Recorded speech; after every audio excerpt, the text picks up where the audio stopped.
Ang mabuting balita ng Panginoon ayon kay San Marcos.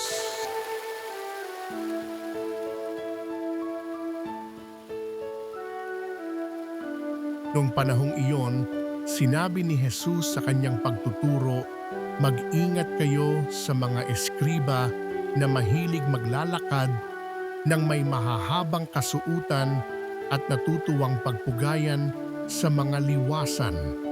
Ang ibig nila'y ang mga tanging luklukan sa mga sinagoga at ang mga upuang pandangal sa mga piging.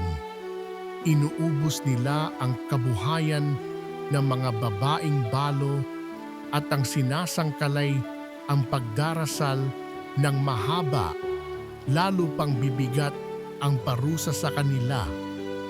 Umupo si Jesus sa tapat ng hulugan ng mga kaloob doon sa templo at pinagmasdan ang mga taong naghuhulog ng salapi.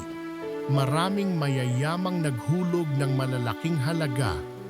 Lumapit naman ang isang babaeng balo at naghulog ng 2 kusing na katumbas ng isang pera.